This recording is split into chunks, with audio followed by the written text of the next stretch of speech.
Blake Lively just blew her own cover, and in a way that was so dramatic, so wild, it almost deserves a standing ovation after spending months playing innocent, denying any involvement with that explosive New York Times article from December 2024. Blake finally cracked. She confessed, under oath, that she was the source all along, and just like that, the Hollywood darling who once seemed untouchable was reduced to a cautionary tale. But let's rewind and walk through this slow-motion train wreck in full. The NYT bombshell and the myth of the innocent starlet.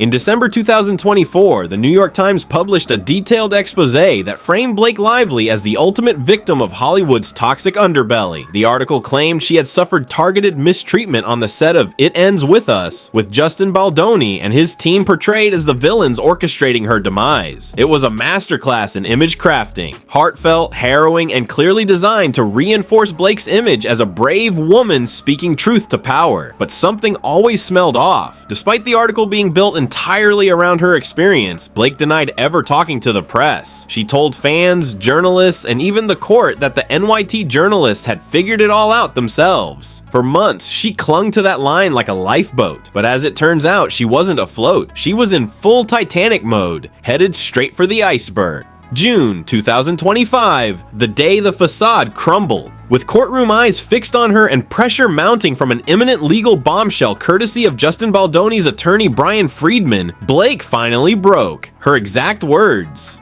"Actually, I did give them an interview." Boom, silence. You could hear the collective gasp from Hollywood's elite echoing off courtroom walls. This wasn't just a PR stumble, it was a full-on implosion. Blake had spent months positioning herself as a victim, someone who had been unfairly dragged into a storm, and now she had admitted to being the one who spun the storm clouds in the first place. That NYT article, it wasn't a neutral profile, it was a weapon, one she loaded and aimed directly at Justin Baldoni's career. Now Blake was holding the smoking gun in court with nowhere left to run. In the Friedman factor, a legal sword hanging over her head. Justin Baldoni's lawyer, Brian Friedman, wasn't just preparing a response, he was crafting a kill shot. His amended complaint, set to drop on June 23rd, is said to be packed with receipts, emails, texts, timelines, all lined up to expose Blake's PR manipulation and legal inconsistencies. Blake saw the storm coming, and rather than wait to be destroyed by the evidence, she attempted damage control. But let's be honest, it wasn't noble. It wasn't courageous. It was pure panic. This wasn't a confession. It was a preemptive Hail Mary thrown before the wreckage hit. Sources say Friedman's revised complaint is brutal, not just legally airtight, but a storytelling masterclass that dissects Blake's narrative piece by piece. He's connecting every dot from her media campaign to her legal maneuvering, creating a timeline that makes it impossible for Blake to pretend she's the victim. Calculated chaos, the PR machine behind the lies. Let's look at the bigger picture. This wasn't some random media frenzy. Reports now suggest Blake and her longtime PR fixer Leslie Sloan fed carefully curated stories to multiple media outlets, from tabloids to verified industry publications. By August 2024, negative press about Justin Baldoni was everywhere, and it started before Blake had even filed her lawsuit. That's no coincidence. Even more suspicious, the articles targeting Justin were released 9 days before he hired his PR crisis manager, Melissa Nathan. Blake claimed Justin's team ran a smear campaign, but the timeline shows she was out ahead of them, planting seeds, shaping the narrative, and painting herself as the victim before Justin even mounted a defense. It's like accusing someone of starting a fire while you're holding the matchbook.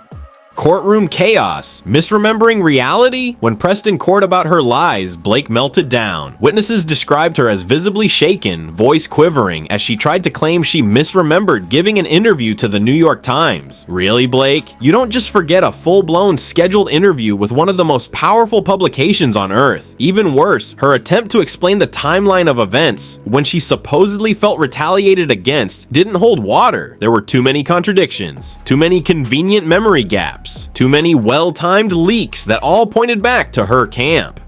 The smear campaign that backfired.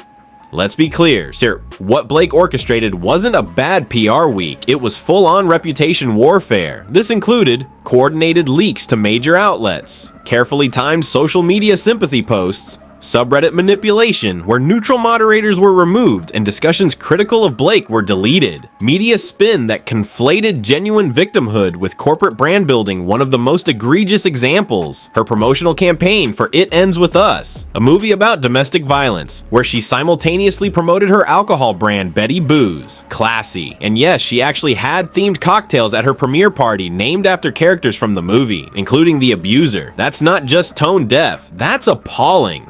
Betty Booze and blatant hypocrisy. As if the lawsuit and media manipulation weren't enough, Blake managed to alienate an entire fan base during the film's promo tour. Domestic violence advocates were furious. Book Talk turned against her. Even Colleen Hoover's most loyal fans began to revolt. The message was clear. Blake wasn't taking this seriously. She was using a painful subject as a launchpad for her brand. And just like that, the movie tanked. Box office projections dropped by 40%. Reviews were scathing. The film became a symbol, not of storytelling power, but of marketing failure. Ryan Reynolds' trouble at home. And now, the fallout is bleeding into Blake's personal life. Rumors are swirling that Ryan Reynolds, Hollywood's golden boy and Blake's husband, is considering walking away. Ryan has always cultivated an image of humility, wit, and grounded charm. For him, being tied to this unraveling PR disaster is career kryptonite. Sources close to the couple say Ryan tried to support Blake through the drama, but the courtroom confession may have been the final straw. He's allegedly been spending more time with their kids, alone, and focusing on solo projects, avoiding red carpet appearances with Blake entirely. If Ryan distances himself any further, Blake's public image will suffer even more. She built much of her perfect woman brand around their marriage. Losing Ryan would be a devastating public blow. A star in Freefall Blake's story was once about triumph, charm, and elegance, but now it's about lies, control, and self-destruction. Every move she's made, every press release, every legal action now looks like another piece in a desperate chess game where she overplayed her hand. From manipulating reporters to deleting dissent on Reddit, she has tried everything to shape the story in her favor, but the truth always finds a way out. And in this case, it came straight from her own lips in a courtroom filled with journalists and industry power players. Hollywood turns its back. The industry is already reacting. Studios are quietly distancing themselves. Advocacy groups have stopped returning her calls. Fan forums once filled with love are now filled with disappointment. The very power she once held over public opinion is disintegrating fast. Her star power, once a golden ticket, has become an anchor dragging her reputation underwater. Final thoughts. A train wreck in real time.